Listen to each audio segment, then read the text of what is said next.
Hello, everybody. Welcome back to another episode of Oh Shoot. I'm your host, Cassidy Lynne, and happy Monday. We're here. We're back. I have been off the pod for a couple of weeks, but I'm so excited to be back this week. We are full swing, busy season, travel, weddings, shoots, up to my ears in editing, all the things. I'm sure you guys are too. So we've got a little chat. This episode, we're going to be just talking about some life updates. I've also got some content ideas for you guys. So I've got 10 easy content tips for you if you are feeling like you're struggling on the content game. You're super busy. That's what we're going to get into this episode because I get it. I understand. I'm in the same boat. So we're going to talk about it. Okay, let's jump into, I've got a million points for today. So we're just going to get right into it. I believe the last time I was live on the pod, I was headed to San Francisco for the Adobe Mobile Creator Summit. And I'm obviously back from that. And it was so much fun. I had such a good time, like meeting new people. I met so many cool people. The trip itself was so fun. They had so many like fun things planned for us.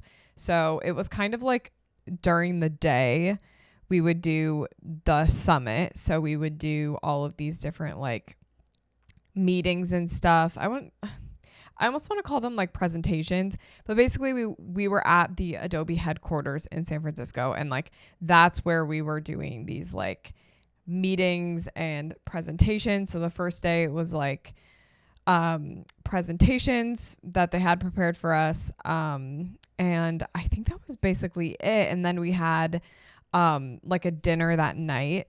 The first night we got in, there was a dinner as well. That was just kind of like a mixer type of vibe, which is always challenging for me as someone that's introverted and doesn't necessarily thrive with a bunch of new people. So it's always a challenge, but I had fun. I pushed myself outside of my comfort zone, introduced myself to some new people, and yeah, it was super fun. Like I said, I met some cool people, and overall it was a good experience. I got to mess around with like new Adobe things and just like give them feedback. We did a couple of like round tables. It was so fun, so cool. Loved it. From there, and obviously I can't talk about everything that happened at the Adobe thing because part of it's under NDA. So here we are. Can't speak about it. But then we went to New Jersey. So I flew directly from San Francisco to New Jersey. That was a whopping 5-hour or maybe even almost 6-hour plane ride. So that was fun. Red eye too. So I basically died. And I had a wedding that next day. So the summit was until Thursday. I flew through the night the summit was until Friday. No. Yeah.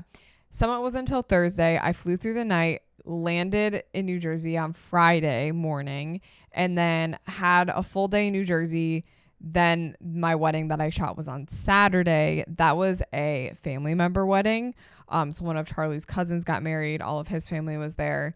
So I shot that, and it was so beautiful, like at the most beautiful like inn location. It was technically in Pennsylvania, but it was like this really pretty, I guess it is an inn, but it's like a farm too, but like not like barn farm. They had like this gigantic house that everyone would stay in.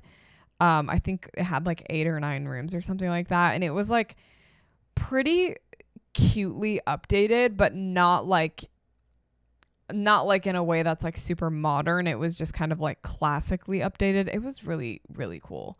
And yeah, shot that wedding. That was my first wedding since March. So I was a little rusty, but it was good. I shot it. I'm trying to think of if any notable things happened. I mean, I pretty much was like go at that wedding. I was kind of locked in, gave my shots. There were some really cute like ponds and streams and like these like little ducks that were walking around everywhere. So I tried to like incorporate some of that into the photos, which I thought turned out really cute. So yeah, shot that wedding, and then I came back home, and I think I've been home since that wedding. I'm pretty sure. Let me check. Yeah. So I've been home this past week, which is crazy for me because a week home in the summer is rare with my schedule that I have. But then don't you worry, don't you fret. I've still been busy. I shot a doubleheader wedding this weekend. So I had a wedding on Friday and then a wedding on Sunday. Wow. I'm just so overbooked. Honestly, I'm glad to kind of get some of these weddings like done with at the beginning of the year. So I have a pretty decent break from like now until August, I want to say. But it was just like a lot, like 2 weddings in one weekend. You guys probably understand. It's just really tiring on your body. And by the time you get to that second wedding, it's almost like you're running at 80%, which I kind of hate that. Like I hate that when you shoot a doubleheader, you can't give your full. But for me, it really is hard to like fully give my 100% on that second wedding. It was nice to have. I had like a 1-day gap in between my weddings. So that was nice. My first wedding was at a venue here in Michigan called Felt Mansion. If you're local, you'll probably be familiar with it. If you're not local, basically it is a beautiful mansion. I don't know how many rooms it has, but it is massive. Hold on. I'm gonna look up how many bedrooms it has, because it really was so crazy. It has 25 rooms. Yeah, it is huge. And the whole inside is like so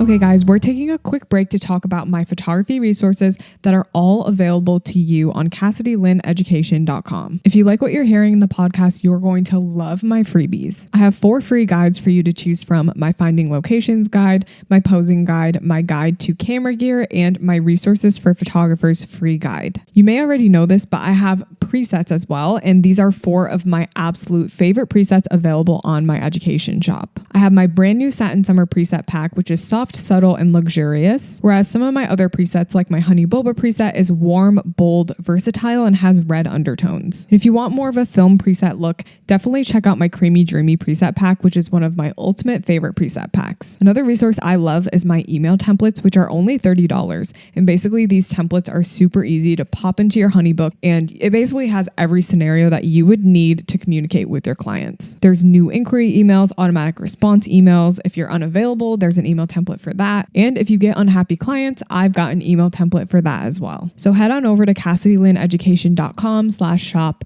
where you can have access to all of my presets, my brushes, my email templates, my free guides, and more. And because I love my Oh Shoot listeners, you can use the discount code OhShoot to get 10% off any of my digital products on CassidyLynneEducation.com/shop. That'll be linked in the description of this episode. Make sure to go check it out. We're jumping into an ad real quick to talk about a longtime sponsor of the podcast. You guys know it. You love it. We're talking about Aftershoot. If you already don't know about Aftershoot, let me enlighten you, because your world is about to be changed. Aftershoot is the fastest photo culling and editing app out there. The best thing about Aftershoot to me is how fast it makes my editing and culling workflow. Basically, what Aftershoot specializes in is automated AI editing, which is tailored to your unique artistic style. So not only can it cull through thousands of images so fast, it knows your editing style and it will edit your photos tailored to your style based on your preset and your editing. So when you open Aftershoot, you will start with culling, and it's going to cull your images quicker with AI assisted culling. Aftershoot can automatically cull your images by detecting unwanted photos, which saves you hours of your time. It'll group similar images, filter unwanted blinks, filter blurry photos. Then once you get done with culling, we head into Aftershoot edits. With only a few clicks, and I actually mean that, it's literally only like 2 or 3 clicks, Aftershoot will edit your photos just like you normally would in your own style. You can set up a personal AI profile in your style, so Aftershoot will know exactly how to edit. There's precision straightening and cropping tools that will automatically crop your photos for you. And if you're ever editing on like an airplane or something, Aftershoot is always available without the need for internet. And honestly, there's nothing worse than getting nickeled and dimed for a program like this, so Aftershoot offers unlimited images and sessions for one flat fee per month. So if you're like me and you edit thousands and thousands of photos at once, it doesn't matter how many photos you edit, you're always going to get charged the same price. And today for Oh Shoot listeners, you can get 15% off for anyone who buys Aftershoot using the link in the description of this episode. Thank you so much, Aftershoot, for being a proud sponsor of the podcast. And now back to the show.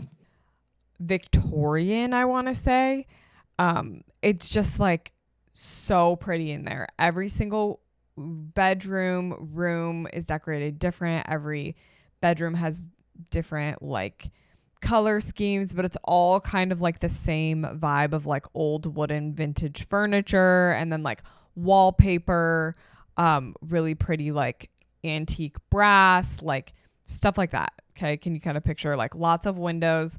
So it was so gorgeous. And honestly, this wedding really like inspired me creatively. Like just the outside of the actual mansion was so gorgeous. There's like a really pretty fountain, lots of greenery. It just like, yeah, it really was just like life-giving shooting at like a location where I was like, wow, this is so pretty. This is exactly like what I want to be posting right now is like this type of venue. I loved it. And yeah, it's just one of those things where I was like, wow, I literally love this. And then I shot another wedding on Sunday. It was at a pretty venue. It like just was a completely different vibe. It's like a more modern contemporary venue around here. Also a very pretty wedding. But like I said, when you do a double header, by the time you get to your second wedding, I felt like I was running a little low on energy. But I think what's nice about shooting a wedding that inspires you creatively is you can kind of use those like little poses or unique things that you did at that specific spot and kind of start using them and implementing them into your other weddings. So that was something that I noticed that I did was in my first wedding that I shot, the one at the mansion, I was doing like very creative poses, like different type of shooting. I was messing around with my aperture, my shutter, distance, like all that sort of thing. And for my next wedding, my Sunday wedding, I found myself starting to implement some of those things that I did the day before and really liked how they turned out. So I shot 2 weddings. I have been up to my ears in editing. I have been using Aftershoot to cull for me, which has been so nice. At my mansion wedding, we took 9,000 photos. That's how you know that you're feeling inspired, when you take 9,000 photos. That was combined between me and Charlie, but I was just like, it is unacceptable. That is way too many photos. So I've been using Aftershoot to help me with my editing and culling. I've got a link. There's an ad in this episode for Aftershoot. I've been loving them lately. Other things, I launched a posing course. This is something I've been working on since January. I filmed this when I went to Hawaii, and it's out, it's live, it's under $300. Sorry. I wanted to make it accessible for a lot of people. There's payment plans available. It's a really great course. It's not such a large course that you won't be able to finish it in a weekend. Like, each of the videos are kind of like 10-ish minutes. And I want to say there's 8 videos. I think there's 9 videos total. So it's definitely a bite size, maybe like it might be considered a mini course, but it's definitely full, like extensive, like got a lot of info in there. It'll be really good. If you're wanting to refresh your posing this busy season, this course is really going to help you do that, but it's not going to be like so overwhelming that you feel like you can't finish. So posing course is out. It's live, available on my website now. I have some fun gear updates for you guys. So as you guys know, I am a Sony stan, a Sony queen, and that's not going to change. If you were hoping I was going to say, and I'm switching. No. I'm not switching. I'm still a Sony stan. I got a new camera body. And the reason I got this camera body, I can justify all of this. Okay. So if you're like, Cassie, you just got a new camera body, just let me explain. So I got the Sony A9 III. Okay. This camera came out, I want to say last year. First camera with the global shutter. It shoots so fast, dude. Like, it's insane. So I got the Sony A9 III. The reason I got this is because we sold one of our Sony A9 IIs. Our setup was, we had a Sony A7 III, like an old one. We had two Sony A9 IIs, and then I have the Sony A7 R5. The A7 R5, I got that. I don't even know if it's been a year since I've had it. The file sizes are too big for me. Okay. File sizes are too big. It's a great camera. It is eating up my storage. Okay. So I thought to myself, so then we got rid of one of our Sony A9 IIs. It was just acting weird. Like, it would randomly shut off. And I was like, you know what? That's not super reliable. We're going to get rid of it. So we got rid of that, which basically left us shooting a wedding with the Sony A7 R5 and this one Sony A9 II. And I'm like, if I'm going to shoot weddings with the A7 R5, I am going to be buying easily like 6 hard drives this summer. Seriously, I would probably need to buy 6 total hard drives for $200 a piece. That's around, what is the math there? $1,200 worth in hard drives, just to like maintain how high file size photos this camera takes. So I was like, $1,200 in just storage to maintain this camera, or I can get the A9 III that I've been eyeballing, and I got it for $4,000, and I'm like, plus I'm getting a new camera. Like, to me, that feels more worth it. I know that's not like the math is not fully mathing there, but I'm like, also, I might get rid of my Sony A7 or Sony A7 R5. Sorry, there's like so many. I feel like there's so many letter and number combos with cameras. It's really confusing. So I'm like, maybe I'll get rid of the A7 R5 eventually because the file sizes are way too big.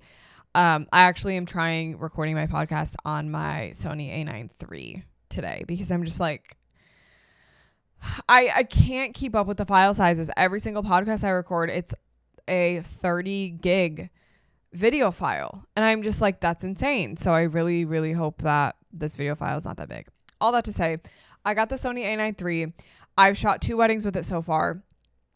Let me just tell you, chef's kiss. It is such a good camera. And like, obviously it's going to be a good camera. It's $4,000 or $5,000. It's brand new. It's got this global shutter. I get it. Like, it's obviously like, duh, Cassidy, but it really is such a good camera. Like, I'm not to brag. It's such a good camera. And I used it with my Godox flash. And a big thing that I noticed even too was like the ability for the A9 III to work super well with the flash. Like, I felt like I was capturing dancing photos so much faster. It was just like, and like the shutter was going off so fast. The flash was going off so fast. I was like, what is this new world I'm living in where like I don't have to wait like half a second for my flash to recycle? And I'm like, wait a minute, maybe this was just like a camera thing. Maybe I didn't have my camera on the right setting. I don't know, but it's killing it. I'm literally loving it. It's got a flip screen. Yeah, I'm obsessed. And it does take super fast photos, so you have to be careful. I shoot on low continuous shutter at this point, because otherwise I take way too many photos.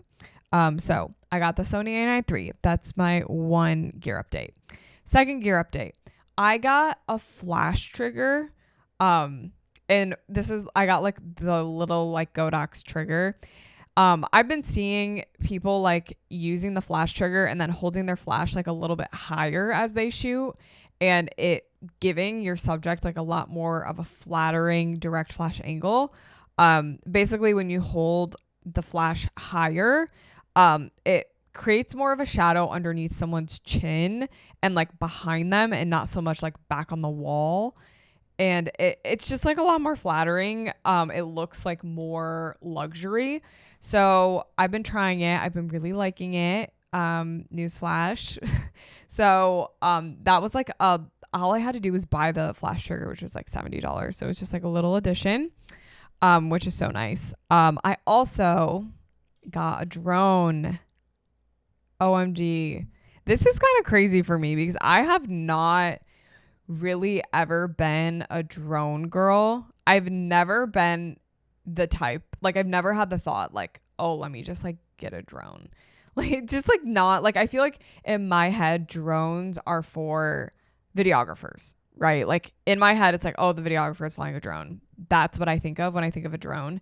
But then I got to thinking there are some really cool shots that I would love to get with a drone, and I don't think I have the ability to get them like just by me and my own 2 feet.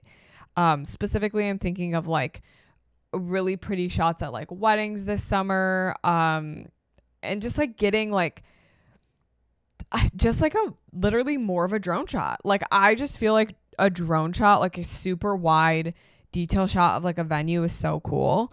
So I'm gonna mess around with it. I'm gonna see. I got the DJI mini drone. That's all I know. I don't know if there's any other names for it or whatever, but it's just like a little tiny drone. I got it with the remote controller because I'm a baby, and like with the screen because I just need to see what's happening. And I think I got version 3 because version 3 shoots in vertical or can shoot in vertical, and version 4 didn't have a vertical option. I believe that was the difference between the two DJI minis.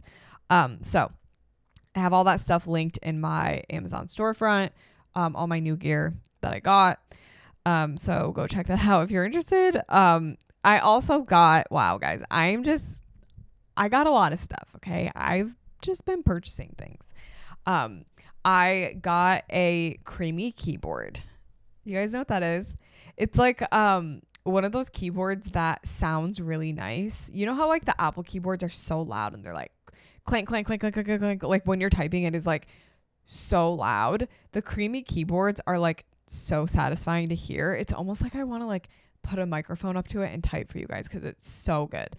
It's kind of like the keyboard itself is like raised up quite a bit. And it's actually, the keyboard is actually a Godzilla keyboard. My uncle works for, basically he works on the Godzilla movies, and he was able to get me a keyboard from like the Godzilla merch, and it is so cute. There's like a little, like the space bar says like I am a monster or something like that, but it's just like a creamy keyboard. It's beautiful. It works so well. My only complaint is that I like, in order to use it I have to plug it into my computer, which is just a little bit annoying, but besides that I've been loving it. It just makes typing that much more fun. So creamy keyboard. If you don't know what that is, go look it up. Okay, my very last thing. Wow, 20 minutes of life updates. That's crazy. I got a super exciting travel brand deal, and I can't really say anything else of what it is other than I'm so excited. I feel like I have been traveling and taking photos and documenting and doing all this lifestyle content literally for this moment and for this deal that I got. It is so cool. I'm so excited to show you guys the content and to, obviously record the content and all that. Like I'm very, very excited to travel to this location. Yeah, it's going to be so cool. And that's all I'm going to say now. It's happening at the end of July is when I'm doing all this. So you guys will probably see the content sometime in August. It just feels like one of those moments where, when you've been working like really hard towards a goal and everyone says like, oh, be consistent, like whatever, like it just feels like one of those things where I'm like, I am so excited. I'm honored. And it's just so cool that like all this effort I've been putting in, like literally it was so cool to be able to send them a portfolio of travel work I've done, like photos I've taken at hotels and in different cities and different like shoots I've done, and be like, okay, here's my portfolio. And to pitch myself to a brand like that, it was really honestly kind of like surreal to even like have the opportunity to pitch myself in that way. And then for them to like want me and to be like, yes, we want to use you as a creator. It's so cool. Because, you know, there are so many creators out there, and yeah, it's just an honor, and I'm very excited. So stay tuned for that. So let's get into some of the things that we're going to talk about today. So we're going to talk about content ideas for you guys, but also real quick, I wanted to just mention a few like wedding photographer things. This has kind of been my thing lately since I've been shooting so many dang weddings. I'm like, okay, well, I guess I am a wedding photographer, and I guess I've got things to say. And I think there are just like some random wedding / photography things I've been noticing. So if you guys agree, disagree with any of these, let me know. These are just kind of like thoughts that I've been having about wedding photography that I wrote them down. So first thing, and I can guarantee you a lot of you guys probably do this, but it's new to me, is packing a little lunchbox of snacks and food and an Alani, and eating it and drinking the Alani before the ceremony. And why? Why do we need this? Well, food is really helpful. You know, you don't want to pass out. And the Alani is for the energy, obviously. But this past weekend that I shot, the temperature was so hot. It was 95 degrees on both of my wedding days. Like so hot to the point where it's like, we just want to be inside. Like everyone just wants to be inside in AC. And it's hard because a lot of ceremonies and stuff are outside. Like that's, you know, it's pretty, it's good lighting. So the snacks in the lunch bag and an Alani before the ceremony, usually I send my couple like to go hide like 30 minutes before the ceremony. And when guests are arriving, me and Charlie will literally just munch and like grab some photos of guests arriving, drink the Alani. It really does help, especially if you've got like a long day ahead of you. My Friday wedding, I was there from 1 to 11. And when 11 o'clock came around, I was like, I am tired. This is a long, long day. So the Alani definitely helps with just boosting the energy, all those things, the snack, literally, so you don't pass out. It's great for energy too. Let me just say something a little controversial. And this is going to be something that like I have advocated so hard for this thing. And now I'm like starting to be like, wait, I don't know if I even like that anymore. So here's my thing.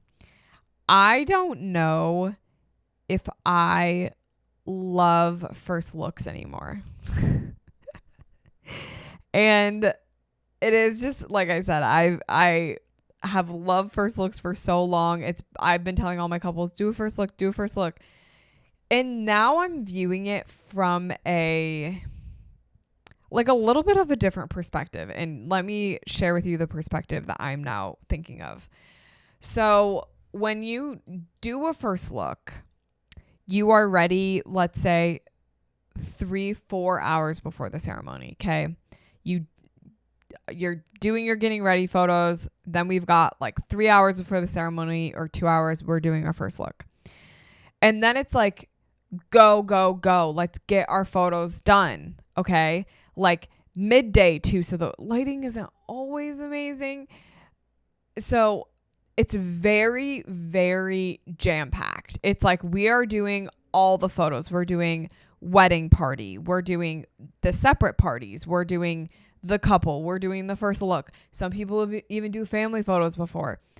The amount of stress that I feel like this puts on my couple, like I don't even think my couples would realize that they were so stressed before the ceremony, but like literally it is like so much work. Like my couples are just like go, go, go, go, go. Like I feel like by the end of it, their energy is just so low, so depleted. Like, I don't know. I just kind of feel bad for them. Like after we do a first look and get all the photos done, sometimes I'm like, I feel like you didn't even get a chance to enjoy the first look and enjoy it because you were so worried about getting all your photos done.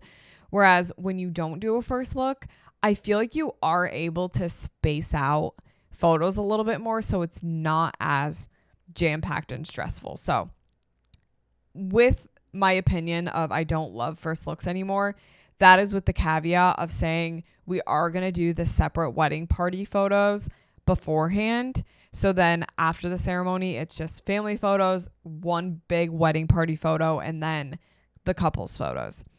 And I do find that, yeah, my couple might not get as many photos or like a big variety of photos of just the two of them as they would if they did a first look.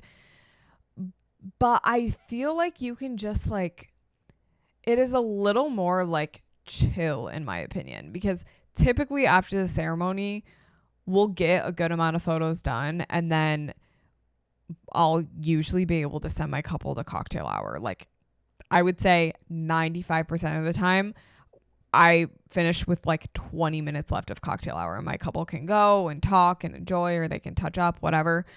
So I don't know. That's just my hot take. You guys can let me know if you agree with that or not. Another wedding photography thing is I've been romanticizing like everything that I shoot, which is like so helpful for me. And it's just such a good thing to do. Like every single time I go to a shoot, here's how I romanticize it. First of all, I frame it as this is probably their first time getting married or having couples photos or doing a maternity shoot, whatever it is I'm shooting. It's probably their first time. They're probably so excited. They love my work, so they're probably so excited to see themselves in my work. Okay. It's my first time ever shooting these people, or maybe second time. So like romanticizing that aspect and viewing it from their perspective, one, really helps me. Two, romanticizing like the actual shots that you're taking. And like when you take a shot, romanticizing it and being like, I'm so excited for them to see themselves in this photo. You know what I mean? Like I am so excited to artistically capture what is happening and to show them. Like that is kind of like the romanticizing that I'm talking about. No matter what it is that you're shooting, like romanticizing you being a photographer and like that whole thing, it's been good for me, for real. Okay, moving on. A big thing that I've started like implementing mindset wise when it comes to shooting like weddings and stuff is remembering that if I don't instigate a specific pose or a specific shot that I want, it probably won't happen. And I know that feels obvious, but sometimes when I go and shoot, I think like, oh, I have this specific like shot that I want of like the bride putting her shoes on, but like then I don't actually vocalize like, hey, when you're going to grab your shoes, would you mind sitting over here? This is kind of like the shot I was picturing. Like making sure that like if you have a shot in your head, getting it done. Like just if you've got the time, like an extra minute, an extra 30 seconds, just be like, hey, real quick, we're going to do this quick thing and then move on. And an example of this at the wedding that I shot on Friday, I was just kind of like standing and observing getting ready, which is actually like one of my favorite things to do at a wedding, is like standing there, feeling the energy and just like visually walking around and being like, okay, like where are their frames? Where are their leading lines? Like what is a good shot that captures the energy of what's happening right now? So I was kind of doing that. Like I got like a good amount of all the photos I needed done. So I was just kind of chilling, waiting for the bride to get her hair done. And I looked and I saw the bathroom door was open. So I was in the bedroom. The bathroom door was open. There was this beautiful like sunlight coming in the bathroom. And there was this perfect like green tile, like kind of like a mint green tile. And then the door frame was like this ornate wood. And then there was a really beautiful like nightstand and like wall sconce right there. And then there was like a bathtub, like in the door frame, there was a bathtub and the blue tile. And I saw that and I was like, this would be the perfect shot of just like the bride, like sitting on the edge of the tub. Just like, this would be such a good shot. So after she got dressed and everything, and she was like putting her perfume on, we were getting ready to go for the first look. And I was like, hey, real quick, can you sit on the edge of this bathtub? Just look out the window. She does it. I had already planned my perfectly framed shot. I kind of prompt her to do a couple different things, like put your hand up in your hair now, look this direction. We kind of switch it up, and then we're like, okay, it's time to go to the first look. That for me, that was my favorite shot from the whole wedding, by the way. And for me, it's just a matter of like prepping a little bit, but not prepping to the point of like, my couple is feeling stressed and overwhelmed by this checklist we're going through of poses and stuff that I want. So rather, I'm kind of working on a mixture of candids and these pre-planned shots. So you can even like pre-plan a shot like, oh, I want my bride sitting on the edge of the bathtub. You can pre-plan that, but then allow candid moments to happen in between that. Does that make sense? Okay, we're really like off track here. Well, that was on track, but like we're not even to the point of the episode. I'm so sorry, guys. This is just a long-winded episode. So real quick, 2 social media trends I've noticed for photographers. Number 1 is that trend of like day 1 of me posting my work until I'm fully booked out. I don't know if you guys have seen those, but it's just like it'll show like a quick video of like a moment, and then it'll show just like one photo. And that's it. I've seen quite a few of those go viral, so give them a try. Do it with your best photo ever, okay? And then I've seen those videos that are like pricing transparency, and it's like, here's what I charge for sessions or whatever, and it just, you kind of go through, you show your work, you list your prices. And honestly, I think it's just interesting. I think it gets shown to a lot of potential clients. I think people will save that. So that's another like good post to make. Okay. So we are going to be talking about 10 content ideas that you guys can be doing during busy season that are low maintenance, low effort, but are going to be high reward. So my 10 ideas, we're going to start with video ideas for you guys. So 10 video ideas that you guys can just take all these, write them down, and film them this week. Film them this week, next week, or just edit them together so you can have your content scheduled out and you feel good and relaxed for a busy week. Okay. So number 1, easy content, come shoot with me vlog. Very easy. We're just talking about doing little tiny clips throughout the day of what you're doing to prep for a shoot, of you at the shoot, like whatever, you may be editing the shoot and showing some previews. And then just clip it together, do a little voiceover. I do find that this one's probably the most effort, I would say, out of all of them, because I do think come shoot with me vlog does take a little bit of work as far as like editing it and filming it. Like vlogs do for some reason take a little bit longer. So that's a great idea. My second idea for you is a behind the scenes video and then just showing the final photo. This is the template that keeps on giving. Okay. We've talked about this before, but like a behind the scenes video of a moment and then the photo from the moment. It's a great template. There's a reason that it works. So just putting together a bunch of those, like seriously, if you're like, I have no content for this week, go through your old BTS videos, or if you've got shoots coming up, make sure you film BTS and literally take one pose, one moment, put the final photo at the end of it. There's your video. On to the next. Another moment, another photo, on to the next. It will help for you to have a little bit of on-screen text, something that is visually interesting. You don't want to just show the behind the scenes and then just show the photo and that's it. Like give us a little bit of purpose with on-screen text, but great, easy to batch, easy to do. Slap on a trending audio, you're good to go.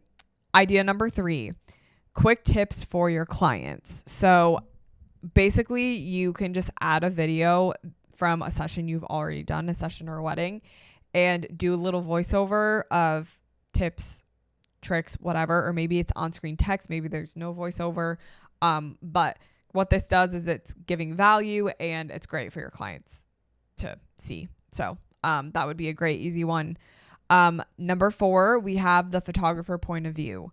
I find that this is probably going to be the lowest maintenance, and the POV usually is going to be some sort of Ray-Ban Meta glasses view, a view from like right behind the camera. A lot of people find this very interesting. Not everyone's a photographer, so not everyone knows what it's like to experience a moment behind the camera. So show them that. If you want to throw in a couple sneak peeks in there while you're showing your video, that's fine. But this is truly one of the easiest pieces of content. And if you do not have the Ray-Ban Meta glasses, seriously, this season, it is going to help you so much. I have a link in my Instagram bio for the Ray-Ban Meta glasses. If you want to support me and use that link, that'd be great. It is an affiliate link, so that would be awesome. But seriously, the Ray-Ban Meta glasses, life-changing for content. You can get so much good BTS content from having the Ray-Ban Meta glasses. So it would definitely be a worthwhile investment to have. Video idea number 5 is simply an editing time lapse. So while you're editing, it's not great to have your phone by you anyway. It's distracting. We're all addicted to our phones. So if you can literally set up your phone in a little tripod, record your screen and just edit away, brilliant video. Super interesting. You could also use QuickTime Player. That's just what I always use for my screen recordings. Just to screen record your editing process. Turn it into a time lapse, throw it up there. Great. Super easy. Video idea number 6. Okay. This is something that you can do in post. You're going to have the behind the scenes clip, but basically the idea is the many poses of the one photo. So within like kind of the same location, or it could even be like the same pose too. So if you just show a clip of you doing one pose, show all the different ways that you composed shots of just that one pose. So show your wide angle that you get, your close up, your side angle, your like midway shot, like show the detail photo of the hands. Like that's a super interesting video and it's very, very easy to do. So one photo, many poses. And it just is showcasing that you're able to add variety to a gallery as well. That's a good like little tip you could add into the video too if you're trying to make it educational. So that's idea number 6. Idea number 7 is super easy. It is just like a client reaction / testimonial. Do I think this is going to get great engagement? Probably not, but you never know. It could be just like good content for your feed, just like for clients to see. Just a screenshot of a client testimonial. It could be a text message. It could be an email. It could be an actual Google review. Screenshot it. Put like a video of your behind the scenes clips up and then put the testimonial on the screen. There you go. Number 8 is a gear favorites video. So this is going to take a little bit of pre-planning filming. But what I find is the easiest content to make is filming while you're already doing something. So if you're already packing your bag for a shoot, set your camera up and film it. Seriously, like you can talk through it. You could just film yourself putting stuff into the bag and then add on-screen text later. Like it really is so easy. And that's just like a little tidbit for you guys. A little tip is just like while you're doing something, while you're actively, I don't know, driving to a shoot. And if you're thinking about something while you're driving, like write it down. And then when you get there, film it real quick. You know what I mean? Or in the car when you park, film it. Idea number 9 is, this is also something you're going to have to prep beforehand, but mistakes you made as a new photographer, sitting down and just talking it out, talking through your mistakes. If you don't like sitting and talking in front of the camera, just show a bunch of behind the scenes clips. Seriously, It is that simple. If you want to do 5 mistakes I made as a new photographer, get 5 to 10 second clips of behind the scenes content, and each clip make it a different mistake that you made. Or put the mistakes in the caption, whatever. Easy. And number 10 is your most underrated photo. Now, most likely it's your underrated photo is probably just going to be your best photo. Like underrated, yeah, it's just kind of like an interesting concept of like, people love an underdog story, right? People love something that's underrated. People love hole in the wall finds, unique things. So like by saying this is my most underrated photo, it's just like an interesting attention span grab. But showcasing your most underrated photo, literally it could be a behind the scenes clip of the moment saying this is my most underrated photo, showing the photo, and that's it. Look at that. Super easy. A couple of tips for you guys. Remember that when you go to film stuff, it doesn't have to be fancy. It doesn't have to be over the top. You could literally film in the car. Okay. So like do things on the fly. A lot of the times my on the fly content is what does the best anyway. Reuse content that you already have, reuse behind the scenes videos you already have. If you're in a content rut, go back to your old videos, use one of these 10 templates and piece something together. Okay. If you don't already, categorize all of your behind the scenes videos on your phone into like a folder. So let's say after a wedding day, you've got all these videos, real quick, select them all at like dinner or something, put them in your behind the scenes album. And then when you are in a rut, you can go back and just go to that album and it's super easy. If you do sit down to film something, don't film for more than 10 minutes. Okay. Like this is the trick for me is like, not overthinking my content. I don't have to film for that long. Like it does not have to be a whole production and a half. Like sit down, film it, 10 minutes. That's it. If you spend any more on it, it's probably not going to be worth it anyway. Like as far as what you're getting out of it. So just like, don't spend too long on it. And you know what? I think that's the only other thing I wanted to say, is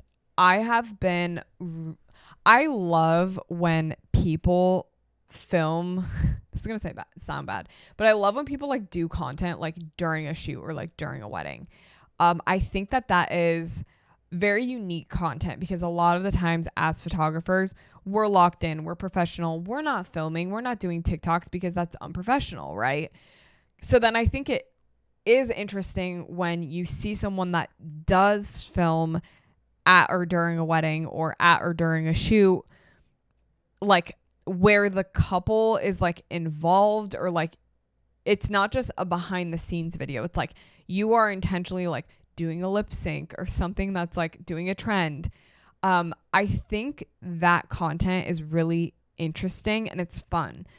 So what I've been doing, my happy medium to this is I haven't been involving my clients or couples yet in my like TikTok content, but I have been at dinner for weddings. I've been just like sitting down and recording like a quick little clip. And it's something that I have prepped beforehand. I'm like, me and Charlie are lip syncing or we're just like doing a fun trend or whatever.